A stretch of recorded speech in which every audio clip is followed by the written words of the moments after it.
जय हिंद। अभ्यास online class की इस नए वीडियो में मैं कृष्णा आप सभी का स्वागत करता हूं। आज के इस वीडियो में हम फिर से देखने वाले हैं दोस्तों प्री डीएलएड प्री बीएड प्रवेश परीक्षा, जिसमें टॉपिक है शिक्षण अभिरुचि से संबंधित पार्ट 3, जिसमें 30 अंकों के 30 प्रश्न पूछे जाते हैं, उन्हीं का प्रिपरेशन करने वाले हैं। तो वीडियो सीरीज का दोस्तों ये तीसरा नंबर पार्ट है। पहला दूसरा पार्ट अगर आपने नहीं देखा हो तो मैंने प्लेलिस्ट पर दोस्तों pre DEd pre BEd practice set and old question paper के नाम से जो प्लेलिस्ट है वहाँ पास से चेकआउट कर सकते हो। तो चलिए दोस्तों वीडियो स्टार्ट करते हैं और वीडियो को दोस्तों शुरू से लास्ट तक जरूर देखिएगा, और जो स्टूडेंट नए हैं चैनल को बिल्कुल सब्सक्राइब करके नोटिफिकेशन बेल आता है जरूर ऑन कर लीजिए। तो चलिए वीडियो शुरू करते हैं।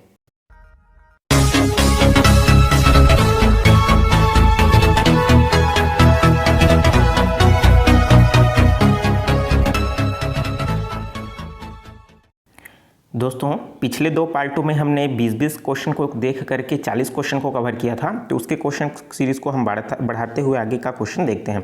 क्वेश्चन नंबर 41, छात्रों में सीखने की रुचि जगाने और इसे बनाए रखने में योगदान नहीं है। तो ध्यान दीजिए कि जो योगदान नहीं है उसको बताना है। विद्यार्थियों में बार बार प्रश्न करना, प्रयुक्त साधनों का प्रयोग करना, पढ़ाने के लिए कहानियाँ सुनाना, या फिर पढ़ाते समय मनोरंजन का माहौल बनाना। तो इस समय जो है कौन सा उपयुक्त नहीं है वो बताना है। ठीक है कि इसमें राइट आंसर क्या हो जाएगा, पढ़ने के पहले कहानियाँ सुनाना, ये जो है उपयुक्त नहीं है। ठीक है, तो ये जो है दोस्तों रुचि बनाने के लिए पढ़ाने के लिए योगदान नहीं है। ठीक है, तो option number C is the right answer. चलिए देखते हैं नेक्स्ट क्वेश्चन। आपकी नज़र में सह शिक्षा का मुख्य उद्देश्य क्या है। सह शिक्षा मतलब दोस्तों साथ साथ पढ़ना। ठीक है, उसका मुख्य उद्देश्य क्या है कि पहला है छात्रों की हीनता की भावना को दूर रखना। ठीक है, मतलब हीनता की भावना को रोकना। ऑप्शन नंबर बी है लड़के और लड़कियों को एक दूसरे को समझने का अवसर देना, या सी ऑप्शन है शिक्षा पर व्यय घटाने हेतु, या फिर ऑप्शन नंबर डी लड़कियों के लिए अलग स्कूल खोलने से बचाने के लिए। दोस्तों अगर आपका आंसर जो है सोच रहे हो और उसका आंसर आपको पता है तो नीचे कमेंट बॉक्स में बिल्कुल सोचा कीजिए दोस्तों कि इसका राइट आंसर कौन सा होगा। ठीक है, और कितना आपका सही हो रहा है कितना गलत हो रहा है उसको भी मुझे कमेंट करके बताइए। तो इसमें सह शिक्षा का मुख्य उद्देश्य जो है दोस्तों वो क्या है कि छात्रों के बीच जो आपसी हीनता होती है उस भावना को रोकना होता है। ठीक है, option number A is a correct answer. देखते हैं नेक्स्ट क्वेश्चन। छात्रों को प्रभावित करने वाली एक आसान विधि है। तो छात्रों को जो प्रभावित करता है वो सबसे आसान मेथड कौन सा है कि प्राचार्य से नज़दीकी बनाए रखना, दूसरा क्या है अपना आचरण हमेशा अच्छा बनाए रखना, तीसरा है छात्रों को डरा करके रखना, या फिर चौथा छात्रों के सामने अपने ज्ञान का प्रदर्शन करना। तो सबसे ज़्यादा छात्रों को प्रभावित कौन सा चीज़ जो है करेगा। आप एक शिक्षक की बात एक सोच करके देखिए, आपका आंसर इसमें पता चल जाएगा। ठीक है, जब आप अपने आचरण को अच्छा बना करके रखेंगे तो बच्चे जो है आपसे प्रभावित रहेंगे। ठीक है, तो option number B is a correct answer. बहुत सारे स्टूडेंट ये सोच रहे होंगे कि ऑप्शन नंबर डी भी हो सकता है। ठीक है, तो यहाँ पास दोस्तों आपको थोड़ा सा कंफ्यूजन क्रिएट हो रहा होगा, लेकिन अगर आप आचरण को सही बना करके रखे हो तो आपसे प्रभावित होगा ना भाई। अगर आपके पास सामने ज्ञान का प्रदर्शन करोगे तो बच्चे सिर्फ सीखेंगे, आपसे प्रभावित नहीं होंगे। ठीक है, इस चीज़ को ध्यान रखिए। नेक्स्ट क्वेश्चन देखते हैं। परीक्षणों का प्रयोग करते हुए व्यक्तित्व का मूल्यांकन सबसे अच्छे तरीके से किया जा सकता है। तो परीक्षणों का जो प्रयोग करोगे आप उससे व्यक्ति का मूल्यांकन, सामने वाले व्यक्ति का सबसे अच्छा तरीके से किया जा सकता है। किस तरीके से किया जा सकता है, अभिरुचि से, परियोजना पारक से, या फिर सर्वेक्षण से, या फिर आविष्कारशील से। ठीक है, आविष्कारशील से। तो इसके लिए जो राइट आंसर हो जाएगा वो क्या हो जाएगा, अभिरुचि। ठीक है, तो option number A is the correct answer. दोस्तों जो स्टूडेंट नए हैं चैनल को बिल्कुल सब्सक्राइब कर दो, नोटिफिकेशन बेल आता है जरूर ऑन कर दीजिए, और वीडियो को लाइक कर दीजिए क्योंकि आपके लाइक से ही हमें मोटिवेशन मिलता है। ठीक है, और जो चीज़ समझ नहीं आता उसको डेफिनेटली कमेंट बॉक्स नीचे आपके लिए खाली है, आप कमेंट कीजिए। ठीक है, देखते हैं नेक्स्ट क्वेश्चन। छात्रों के लिए एक शैक्षणिक भ्रमण का महत्व है। तो आपने स्कूल में शैक्षणिक भ्रमण किया होगा तो उसका मुख्य महत्व क्या है। पहला है छात्रों को आनंद दिलाना, दूसरा भ्रमण के अनुभव के माध्यम से ज्ञान अर्जित करना, ऑप्शन नंबर सी है माता पिता को संतुष्ट करना, या ऑप्शन नंबर डी नियमित कक्षाओं का बोझ कम करना। तो आपको पता ही चल चुका होगा दोस्तों कि इसका राइट आंसर क्या हो जाएगा कि भ्रमण के अनुसार जो है अनुभव के माध्यम से ज्ञान अर्जित करना। Option number B is the right answer हो जाएगा। देखते हैं नेक्स्ट क्वेश्चन। मनोविज्ञान और शिक्षा के बीच के संबंध को क्या माना जाता है। तो हमको कोरिलेट करना है एक दूसरे के साथ। पहला है मनोविज्ञान और दूसरा है शिक्षा। ठीक है, तो इसमें एक दूसरे क्या संबंध है दोस्तों, प्रासंगिक है या गैर महत्वपूर्ण है, अस्तित्वहीन है या फिर कुछ खास जो है प्रासंगिक नहीं है। तो राइट आंसर इसके लिए क्या हो जाएगा दोस्तों, ये दोनों के दोनों क्या है, प्रासंगिक है। ठीक है, मनोविज्ञान के आधार पर ही, क्योंकि शिक्षा का एक चैप्टर ही है भाई मनोविज्ञान। ठीक है, देखते हैं नेक्स्ट क्वेश्चन। आमतौर पर विद्यार्थी अपने शिक्षक का सम्मान करते हैं। ऑप्शन दिया है, इस अकॉर्डिंग हमको बताना है। आमतौर पर विद्यार्थी अपने शिक्षक का सम्मान करते हैं। आपसी व्यवहार मैत्रीपूर्ण होना चाहिए, विषय पर ज्ञान अच्छे से होना चाहिए, या फिर स्कूल में उपस्थित नियमित होना चाहिए, या फिर विविध पाठ्यक्रम में भाग लेने के लिए प्रोत्साहित करना चाहिए। तो इसके लिए राइट आंसर क्या हो जाएगा, विषय पर ज्ञान अच्छे से होना चाहिए, तभी जो है इसमें जो है शिक्षक जो है पूरी तरीके से सीख सकता है। लेकिन इसमें दोस्तों आपसी व्यवहार जो है पूरी तरीके से मैत्रीपूर्ण होगा तो अच्छे से घुल मिल सकता है। ठीक है, लेकिन रिस्पेक्ट की बात कही जा रही है ना, तो इसमें पूरी सम्मान कब, इसमें रिस्पेक्ट कब किया जाएगा, जब विषय का ज्ञान जब सामने वाले को अच्छा होगा तो अच्छे तरीके से मिल जाएगा। ठीक है, तो इसमें दोस्तों इसमें डिपेंड करता है कि सामने वाला जो एग्जाम ले रहा है व्यापम, तो इसमें कौन सा राइट आंसर ले रहा है। ठीक है, तो इसमें दोस्तों जो राइट आंसर लिया गया है वो विषय का अच्छे ज्ञान होने पर लिया गया है। ठीक है, तो इसके लिए क्या हो जाएगा दोस्तों, option number B is the correct answer. आप भी अपना मत दे सकते हैं, नीचे कमेंट बॉक्स खाली है। ठीक है, चलिए देखते हैं नेक्स्ट क्वेश्चन। भारतीय संविधान के अनुसार शिक्षा का विषय किस सूची में शामिल किया गया है। तो भारतीय संविधान के अनुसार शिक्षा का विषय किस सूची में शामिल है, केंद्रीय सूची, संघ सूची, समवर्ती सूची, या फिर इनमें से कोई नहीं। आपको पता होगा दोस्तों, अनुसूची 3 अनुसूचियाँ होती है, जिसमें केंद्र सूची जिसका पूरा क्रियान्वयन केंद्र करता है, और दूसरा जो है दोस्तों संघ सूची। ठीक है, जिसका जो है दोस्तों राज्य करता है। ठीक है, उसी तरीके से समवर्ती सूची जो क्या करता है, एक साथ करता है। ठीक है, सॉरी, इसी संघ सूची को क्या अलग से कहा जाता है, राज्य सूची। ठीक है, कंफ्यूज मत होइएगा, केंद्र सूची, राज्य सूची और समवर्ती सूची। ठीक है, केंद्र और संघ जो है दोस्तों, इसमें क्या हो जाएगा, संघ में आपका केंद्र शासित प्रदेश भी शामिल हो जाता है। ठीक है, तो इस तरीके से जो शिक्षा का है दोस्तों, शिक्षा का व्यवस्था वो एक प्रकार का क्या है, समवर्ती सूची है, जिसमें केंद्र और राज्य दोनों मिलकर के नए नए कानून, नए नए नियम बनाते हैं। नेक्स्ट क्वेश्चन देखते हैं। आधुनिक भारतीय शिक्षा प्रणाली के अनुसार प्रारंभिक शिक्षा का स्तर मुख्यतः क्या है। जो प्रारंभिक इस शिक्षा का स्तर क्या है, पाठ्यक्रम पर केंद्रित होना चाहिए, योजना पर केंद्रित आधारित होना चाहिए, बाल केंद्रित होना चाहिए, या फिर शिक्षक केंद्रित होना चाहिए। तो मेन आंसर जो है दोस्तों शिक्षक केंद्रित होना चाहिए। जब आप बच्चे को पढ़ा रहे हो तो वो जो है बाल केंद्रित होना चाहिए, जो और इसमें जो शिक्षक के लिए है वो क्या होना चाहिए दोस्तों, शिक्षक केंद्रित होना चाहिए, प्रारंभिक शिक्षा। ठीक है, नेक्स्ट क्वेश्चन देख लेते हैं। किस नेता ने उसूलों पर बुनियादी शिक्षा योजना आधारित है।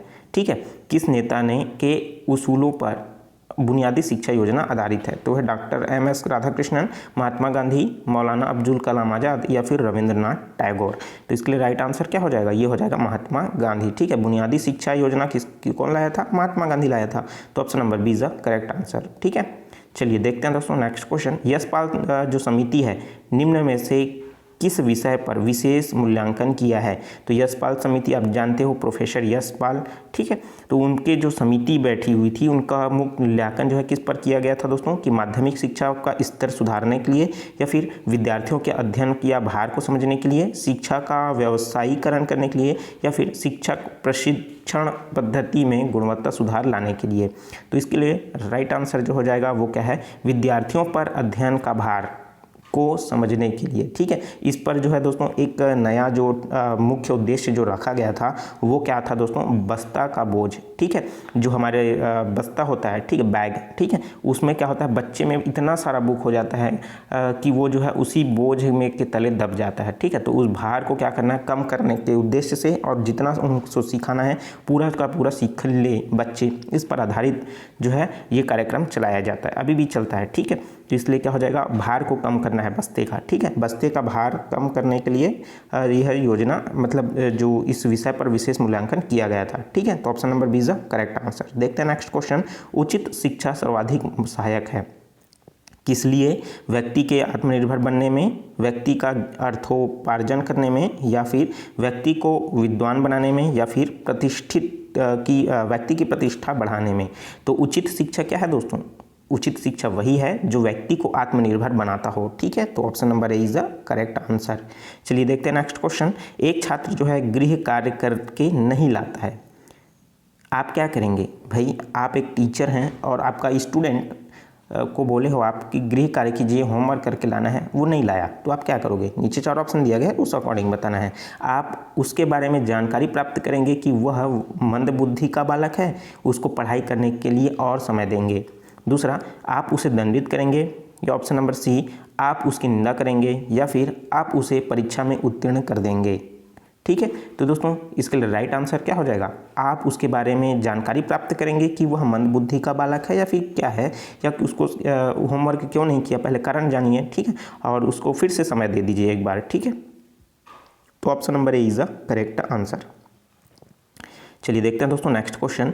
बाल केंद्रित शिक्षा में अभिप्राय है। तो दोस्तों जो केंद्रित किस पर है? बालक पर है, उसका अभिप्राय क्या है? अभिप्राय क्या है? शिक्षक को बालक के स्तर तक लाना होगा, मतलब आना होगा। ठीक है, क्योंकि शिक्षक को जब हम क्या है, ऊपर हैं भाई, हमारे पास जानकारी अधिक है, हम शिक्षक हैं तो, और बच्चा क्या है, उसकी जानकारी सीमित है, छोटा है, कम है, तो हमको क्या करना पड़ेगा? अपना स्तर क्या है, बच्चे तक लाना पड़ेगा। ठीक है, क्योंकि एक बच्चा के स्तर तो ऊपर हम तक नहीं पहुंच सकता। ठीक है, तो हमको क्या करना पड़ेगा? ऊपर से नीचे लाना पड़ेगा। दूसरा क्या बोल रहा है कि ज्ञान को लघु पदों में बांटकर जिसे बालक सरलता से सीख सकता है। जैसे एक इतना बड़ा ज्ञान हमको प्राप्त करना है, सिलेबस है, तो इस सिलेबस में क्या है, टुकड़ों टुकड़ों में सीखिए आप। ठीक है, एक ही दिन में 25 तक का पढ़ा आप याद कर लोगे क्या? नहीं, 2 पढ़ा का करो, 3 का करो, फिर 4 का करो समय से। ठीक है, तो इस तरीके से तो टुकड़ा में करके सीखिए। तीसरा बोल रहा है कि पाठ के कठिन बिंदुओं को हटा देना चाहिए। तो ये तो बिल्कुल भी नहीं है भाई कि कठिन है तो उसको छोड़ दें, ऐसा तो नहीं है, सीखना तो सभी को है। ठीक है, नेक्स्ट क्वेश्चन है, पॉइंट है इसमें कि बालक के सीखने की परिस्थितियां उत्पन्न करना। ठीक है, तो बालक केंद्रित शिक्षा का मुख्य अभिप्राय यही है कि बालक को सीखने की परिस्थितियां उत्पन्न करोगे तो बच्चा सीखेगा, चाहे वो खेल के माध्यम से, कहानी, कविता, या फिर ऐसे नए नए सिचुएशन, नए नए आपके कहा जाए तो कुछ ऐसे तकनीक प्रयोग जिसकी वजह से नए नए परिस्थितियों के अकॉर्डिंग वो सीख सके। ठीक है, option number D is the correct answer. देखते हैं नेक्स्ट क्वेश्चन। आपकी कक्षा में कुछ बालक निरंतर प्रश्न पूछते हैं। भाई ऐसे स्टूडेंट भी होते हैं जो एक प्रश्न खत्म होता है, कुछ देर बाद और दूसरा प्रश्न पूछ देते हैं, दूसरा खत्म होता है, तीसरा, उनके दिमाग में सवालों का भंडार पड़ा रहता है। ठीक है, क्योंकि वो जो दोस्तों बाल्यावस्था ऐसी अवस्था होती है जिसमें बहुत सारी चीज़ें वो नए नए देखते हैं, नए नए सवाल उठते हैं, और जब आपके साथ वो है जो सवाल पूछते ही रहते हैं। ठीक है, तो आप क्या करेंगे? आप उनको शांत करके कहेंगे, शांत रहने के लिए कहेंगे, या फिर दूसरा आप उसके प्रति उदासीन रहेंगे, या फिर तीसरा आप शांतिपूर्वक प्रश्नों को सुनकर उत्तर देंगे, या फिर आप उनको जो है झिड़क देंगे। ठीक है, तो आपको पता है इसका आंसर तो। ठीक है, सिंपल सा प्रश्न है दोस्तों। आप इसका आंसर क्या है कि आप जो है शांतिपूर्वक रहिए, प्रश्नों को सुनिए, उसके बाद उसका जवाब दीजिए। ठीक है, आप एक आदर्श शिक्षक की तरह सोचेंगे तो आपको आंसर पता चल जाएगा। आप टेंशन में रहेंगे तो भाई आप तो बच्चे को झड़ा ही देंगे। ठीक है, तो option number C is a correct answer. आप शांतिपूर्वक रहिए, प्रश्न को सुनिए, और क्या है आप उसका उत्तर दीजिए। नेक्स्ट क्वेश्चन देखते हैं। आप अपने विद्यार्थियों की प्रगति कैसे जानेंगे? ठीक है, आप पढ़ा रहे हैं, उसके बाद आप बच्चे वाकई में उनका लेवल जो है बढ़ रहा है कि नहीं बढ़ रहा है, आप इसको कैसे जानेंगे? विद्यार्थियों के प्रति परीक्षा लेकर के, विद्यार्थियों की प्रगति के बारे में पूछ करके, या फिर शिक्षकों की सहायता लेकर के, या फिर संचयी अभिलेख रख करके। थोड़ा सा इसके बारे में डिटेल अगर मैं बता दूं तो दोस्तों इसमें क्या हो जाएगा, विद्यार्थियों की परीक्षा लेकर के, मतलब आप क्या करोगे, आप एग्जाम लोगे, तभी उसका प्रगति पता चलेगा। विद्यार्थियों की प्रगति के बारे में पूछ करके आप बच्चे की पूछ रहे हो दोस्तों कि समझ आ रहा है कि नहीं यार, बच्चा तो हाँ ही बोलेंगे। इसको बना लोगे तो हाँ बना लेंगे, तो ना ही तो बोलेंगे ही नहीं। ठीक है, तो इससे तो आप बिल्कुल भी नहीं पता लगा सकते। ठीक है, शिक्षकों की सहायता लिए, क्यों भाई शिक्षकों की सहायता, जबकि आप क्लास टीचर हैं तो आप आपसे ज़्यादा वो शिक्षक नहीं जानेंगे जो दूसरे हैं। ठीक है, भले आपके स्टाफ में है लेकिन उस स्टूडेंट के बारे में वो शिक्षक नहीं जानेंगे। कक्षा शिक्षक आप हैं तो आप उस बच्चे के बारे में बेहतर जानते हैं, लेकिन दूसरों की सहायता, शिक्षकों की सहायता लेकर के आप उसके प्रगति को नहीं जान सकते। ठीक है, संचयी अभिलेख करके तो बिल्कुल भी नहीं कर सकते। ठीक है, तो इसमें क्या हो जाएगा, विद्यार्थियों की परीक्षा लेकर के जो है आप जो है उसकी प्रगति जो है प्रगति की जानकारी प्राप्त कर सकते हैं। ठीक है, एक क्वेश्चन पेपर बनाएंगे, बच्चों को दीजिए, सॉल्व करेंगे। ठीक है, जो जितना जो सॉल्व करेगा क्वेश्चन जो है उसी के अकॉर्डिंग उसको नंबर दे करके आप उसको मूल्यांकन कर सकते हो, जैसे बोर्ड में होता है। ठीक है, वार्षिक मूल्यांकन भी होता है, इसी तरीके से ही होता है, सब लिखित में होता है। ठीक है, नेक्स्ट क्वेश्चन देखते हैं। सभी छात्र गृह कार्य करने में रुचि लें, इसके लिए आवश्यक है कि गृह कार्य, देखिए बहुत सारे स्टूडेंट क्या करते हैं, गृह कार्य तो मिलता है लेकिन उसमें रुचि नहीं दिखाते हैं, अपने ही माता पिता से करवाते हैं, अपने भाई बहन से ही करवाते हैं और उसी को ले जा करके शिक्षक को चेक करवा देते हैं। ठीक है, ऐसे भी होते हैं। ठीक है, तो उसको रुचिकर बनाना है भाई, जिससे क्या हो वो बच्चा खुद सीखे और वो खुद बनाने की कोशिश करे। बहुत सारे स्टूडेंट ऐसे होते हैं कि ये मेरा काम है, मेरा गृह कार्य है, वो गृह कार्य कर लेते हैं, स्वयं ही करते हैं, दूसरे की हेल्प नहीं लेते। बहुत सारे स्टूडेंट ऐसे होते हैं जो घर जाते हैं और जूता चप्पल निकालते हैं और तुरंत पहले होमवर्क पहले कंप्लीट करते हैं, उसके बाद खाना वाना खाते हैं। ऐसा भी स्टूडेंट मैंने देखा है। ठीक है, तो सभी छात्र को गृह कार्य में रुचि लाने के लिए मुख्य उद्देश्य क्या होना चाहिए? ऑप्शन दिया हुआ है कि एक ही स्तर का होना चाहिए, मतलब जो प्रश्न है वो एक ही स्तर का होना चाहिए, क्योंकि दोस्तों एक ही क्लास में बहुत सारे 3 स्तर के आपको बच्चे देखने को मिलेंगे। ठीक है, हाई लेवल का, मिडिल लेवल का और लो लेवल का। ठीक है, ऑप्शन नंबर बी है कि छात्रों की योग्यता को अनुशंसा हो। ठीक है, तीसरा बोल रहा है कि केवल पुस्तक के अंदर का ही आप प्रश्न उसको दीजिए हो गृह कार्य के लिए, या फिर पुस्तक के बाहर का आप उसको दीजिए। ठीक है, तो इसके लिए राइट आंसर क्या हो जाएगा दोस्तों? क्योंकि छात्रों की योग्यता के अनुसार जब आप उसको गृह कार्य देंगे तभी वो क्या कर पाएगा, वो अपनी रुचि के अनुसार उसको सॉल्व कर पाएगा। इसको सिंपल सा मेथड से समझते हैं।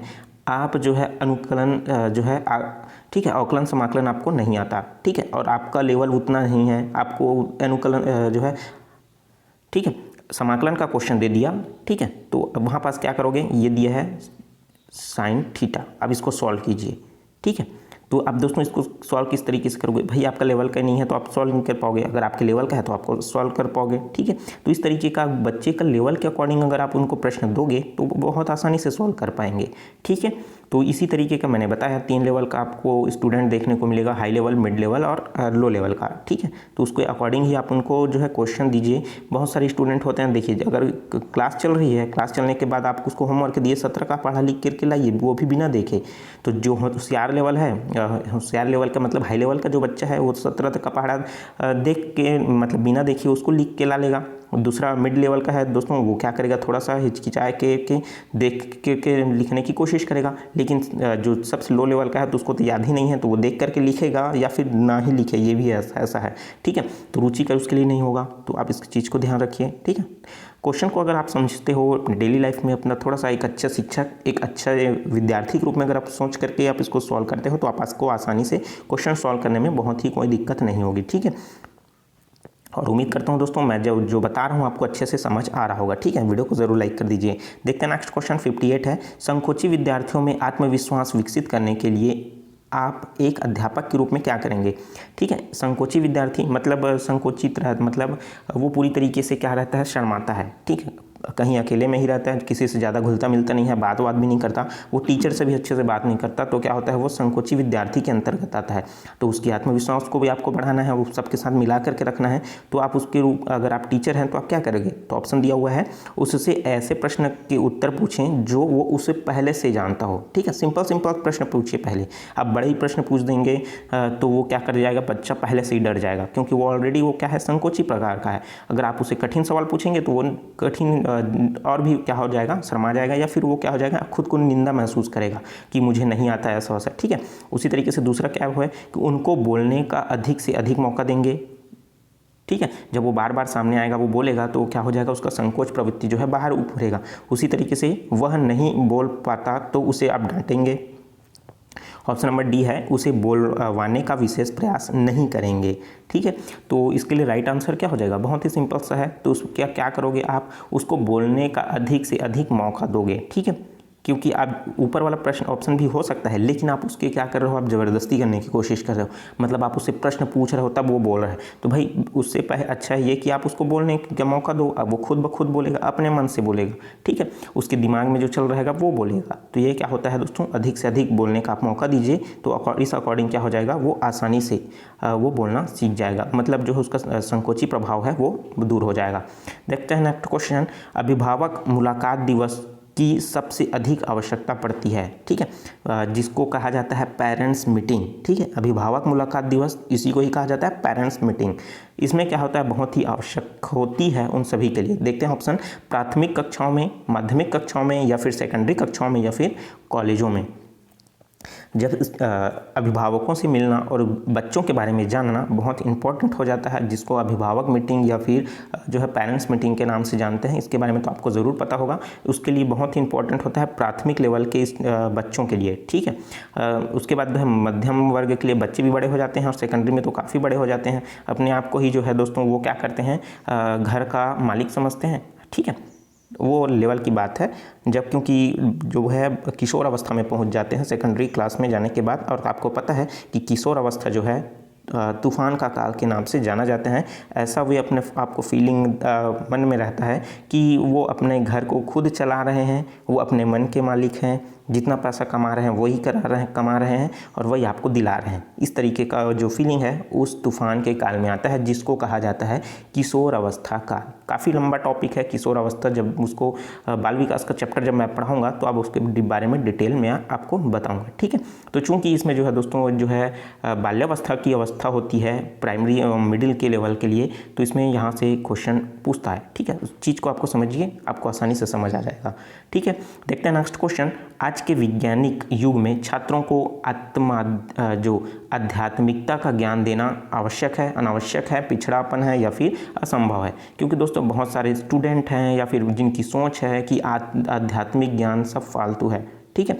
तो आज के ज़माने में, मतलब ये सिर्फ आज के वैज्ञानिक युग के अनुसार जो आध्यात्मिक ज्ञान है उसको देना चाहिए कि नहीं देना चाहिए, आवश्यक है, अनावश्यक है, पिछड़ापन है या फिर असंभव है? तो इसके लिए राइट आंसर क्या है दोस्तों? बहुत ही इंपॉर्टेंट है आध्यात्मिक ज्ञान, ठीक है। जिसमें क्या होता है, आप जो है एक अनुलोम विलोम करते हैं, इसमें योगा भी शामिल हो जाता है, ठीक है। आध्यात्मिक मतलब मन की शांति बहुत ज़रूरी है और ये किससे मिलती है? आध्यात्मिकता से ही मिलती है। आप टेंशन में हो, टेंशन आपको कम करना है तो किससे होगा? वो आध्यात्मिकता से होगा, ठीक है। कि हाइपर टेंशन का टेबलेट ले लिया और हाइपर टेंशन कम होगा, ऐसा बिल्कुल नहीं है, ठीक है। तो इसमें क्या होगा? आध्यात्मिकता बहुत ही ज़रूरी है, ठीक है। मैं भी आपको ये बोल रहा हूँ दोस्तों कि मॉर्निंग में आप जल्दी उठिए, प्रिपरेशन कीजिए, पढ़ाई कीजिए, तो उसमें भी आपको आध्यात्मिकता की ज़रूरत होगी।